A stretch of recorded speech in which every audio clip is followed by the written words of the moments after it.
आइए जानते हैं आज की कुछ प्रमुख अंतर्राष्ट्रीय खबरों को। पहले एक नजर आज की हेडलाइंस पर। कर्नाटक में थम नहीं रहा हिजाब पर विवाद, 2 कॉलेज में छुट्टी। एक ने कहा कैंपस में हिजाब पहनने की इजाजत लेकिन क्लास में नहीं। जब लता दीदी को भेजे सारे चेक वापस आ गए। राज्यसभा सांसद के तौर पर नहीं लिया वेतन, बंगला भी ठुकराया। अरुणाचल प्रदेश कामेंग सेक्टर में हिमस्खलन में फंसे सेना के 7 जवान, रेस्क्यू ऑपरेशन जारी। गृह मंत्रालय के आदेश पर एनआईए ने अंडरवर्ल्ड डॉन दाऊद इब्राहिम और डी कंपनी के खिलाफ दर्ज किया केस। सुप्रीम कोर्ट का आदेश, नोएडा में 2 सप्ताह के अंदर गिराओ सुपर ट्रैक की दोनों 40 मंजिला इमारतें। सपा ने मुख्यमंत्री योगी आदित्यनाथ के खिलाफ भाजपा नेता की पत्नी को प्रत्याशी बनाया, 24 नाम घोषित। ठंड अभी नहीं जाने वाली, दिल्ली और यूपी में फिर से है बारिश के आसार। वाराणसी जाएगी ममता और शिव मंदिर में दीपक जलाएगी, कहा चाहती हूं कि यूपी में सपा जीते। कपिल शर्मा के शो में बच्चन पांडे को प्रमोट नहीं करेंगे अक्षय कुमार, पीएम मोदी से जुड़ा लीक वीडियो है वजह। पूर्व भारतीय दिग्गज ने कहा विराट कोहली की कमजोरी का खुलासा, बताया किस गेंद पर हो रहे हैं आउट। हिजाब विवाद को सांप्रदायिक रंग देने की कोशिशें चल रही है। ये बात सामने आई कुंडापुरा में चल रहे स्टूडेंट्स के विरोध प्रदर्शन के दौरान, जहां मुस्लिम समुदाय के 2 लोगों को पुलिस ने घातक हथियारों के साथ गिरफ्तार किया, जबकि 3 लोग बचकर भाग निकले। पकड़े गए लोगों की पहचान अब्दुल मजीद और रजब के रूप में हुई है। उडुपी के एडिशनल एसपी एसटी सिंघालिप्पा के मुताबिक पकड़े गए दोनों आरोपी लोकल नहीं हैं, वे पास के गंगोली गांव के हैं। उनका छात्र आंदोलन से कोई लेना देना नहीं है। उन पर पहले से ही हत्या के प्रयास, दंगा करने जैसे कई अपराध दर्ज हैं। भारत रत्न लता मंगेशकर के निधन से देश में शोक की लहर है। उनके निधन से संगीत की दुनिया का एक अध्याय समाप्त हो गया है। भारत ही नहीं बल्कि पूरे उपमहाद्वीप और दुनिया भर में लोग उन्हें अपने अपने तरीके से याद कर रहे हैं। लता मंगेशकर की गायकी के साथ ही उनके संसदीय सफर को भी लोग याद कर रहे हैं। उन्होंने 1999 से 2005 तक राज्यसभा सांसद के तौर पर देश की सेवा की थी। यही नहीं, उन्होंने इस दौरान सांसद के तौर पर 1 रुपए का भी वेतन भत्ता नहीं लिया था। इसके अलावा दिल्ली में सांसद के तौर पर मिलने वाले आलीशान बंगले को भी ठुकरा दिया था। अरुणाचल प्रदेश के कामेंग सेक्टर में ऊंचाई पर स्थित इलाके में हिमस्खलन होने से भारतीय सेना के 7 जवान फंस गए थे। आधिकारिक सूत्रों ने सोमवार को कहा कि फंसे हुए लोगों का पता लगाने के लिए तलाश और बचाव कार्य जारी है। उन्होंने कहा कि सैन्यकर्मी एक गश्ती दल में शामिल थे और वे रविवार को आए हिमस्खलन में फंस गए। एक सूत्र ने कहा अभी तलाश और बचाव कार्य जारी है। राहत कार्य में सहायता के लिए विशेषज्ञों के दल को हवाई मार्ग से पहुंचाया गया है। इलाके में पिछले कुछ दिनों से मौसम खराब है और भारी बर्फबारी हो रही है। राष्ट्रीय जांच एजेंसी ने सोमवार को अंडरवर्ल्ड डॉन दाऊद इब्राहिम एवं अन्य के खिलाफ गैर कानूनी गतिविधि रोकथाम अधिनियम की विभिन्न धाराओं के तहत केस दर्ज किया। एक मीडिया रिपोर्ट्स के सूत्रों के हवाले से बताया गया कि केंद्रीय गृह मंत्रालय ने राष्ट्रीय जांच एजेंसी के अधिकारियों को दाऊद इब्राहिम के खिलाफ गहन छानबीन शुरू करने को मंजूरी दे दी है।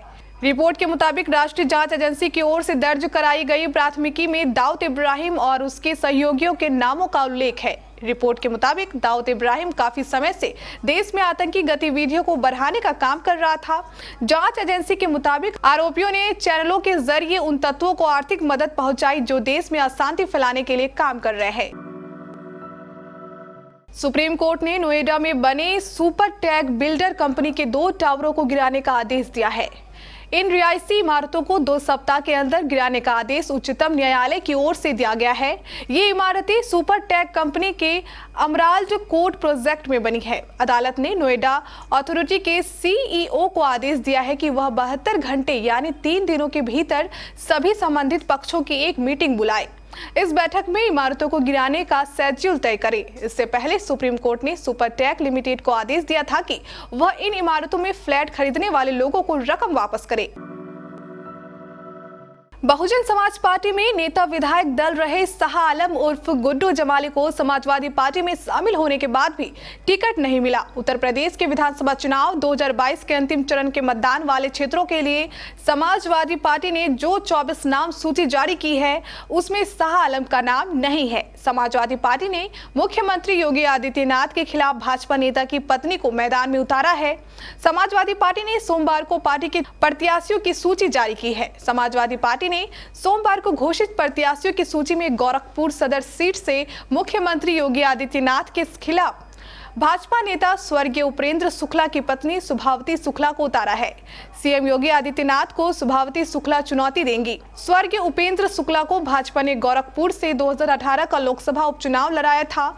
स्वर्गीय उपेंद्र दत्त शुक्ला के परिवार के सदस्य कुछ दिन पहले ही समाजवादी पार्टी में शामिल हुए थे। उनकी पत्नी सुभावती शुक्ला के साथ ही बेटे अरविंद दत्त शुक्ला और अमित दत्त शुक्ला ने भी समाजवादी पार्टी की सदस्यता ली है।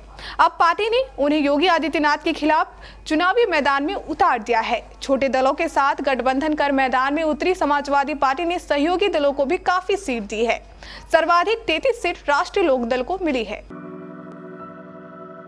ठंड, बारिश और बर्फबारी से अभी राहत मिले के आसार नजर नहीं आ रहे हैं। भारत मौसम विज्ञान विभाग के अनुसार एक और पश्चिमी विक्षोभ 8 फरवरी की रात से उत्तर पश्चिमी भारत को प्रभावित कर सकता है। 9 फरवरी को दिल्ली में आसमान में बादल छा सकता है और हल्की बारिश हो सकती है। पश्चिमी विक्षोभ ऐसे तूफान हैं जो सर्दियों में वर्षा लाते हैं। एक पश्चिमी विक्षोभ ने पिछले सप्ताह भी दिल्ली में बारिश, बादल और तापमान में कमी लाया था। उत्तर प्रदेश में विधानसभा चुनाव को लेकर राजनीतिक दलों के बीच जुबानी जंग तेज होती जा रही है। एक दूसरे पर आरोप प्रत्यारोप का दौर भी जारी है। मुख्यमंत्री योगी आदित्यनाथ ने मेरठ में कहा कि जब भी कांग्रेस और सपा की सरकारें आती थी तब दंगे शुरू हो जाते थे। दंगों की वजह से कर्फ्यू लगता था, जिसकी वजह से व्यापारी गरीब परेशान होते थे। मुजफ्फरनगर का दंगा, सहारनपुर का दंगा, बिजनौर का दंगा, नाम से समाजवादी, सोच परिवारवादी, काम दंगावादी। इन्होंने निर्दोष लोगों को मरवाया, झूठे मुकदमे दर्ज कराए हैं। जब मुजफ्फरनगर का दंगा हो रहा था तब 2 लड़कों की जोड़ी कहां चली गई थी? एक लखनऊ से दंगा करवा रहा था और एक दिल्ली से। बॉलीवुड के खिलाड़ी अक्षय कुमार की एक साल में कई फिल्में रिलीज होती हैं। ऐसे में अब अक्षय कुमार, कृति सेनन और जैकलिन फर्नांडीज स्टारर बच्चन पांडे मार्च में रिलीज के लिए तैयार है। फिल्म की रिलीज से पहले उसका प्रमोशन शुरू हो जाता है और सेलेब्स अलग अलग शोज में जाकर उसे प्रमोट करते हैं। अक्षय कुमार अक्सर कपिल शर्मा के शो में भी अपनी फिल्मों को प्रमोट करते हैं, लेकिन इस बार ऐसा नहीं होगा, जिसकी वजह से पीएम नरेंद्र मोदी से जुड़ा एक वीडियो जो सोशल मीडिया पर लीक हो गया था। भारतीय टीम ने वेस्टइंडीज के खिलाफ 3 मैचों की वनडे के पहले मुकाबले में दमदार जीत हासिल की। अहमदाबाद के नरेंद्र मोदी स्टेडियम में खेले गए इस मैच में 6 विकेट की जीत के साथ भारत को 1-0 की बढ़त हासिल हुई। इस मैच में पहली बार फुल टाइम कप्तान के तौर पर उतरे रोहित शर्मा ने शानदार हाफ सेंचुरी जमाई, जबकि पूर्व कप्तान विराट कोहली महज 8 रन बना पाए।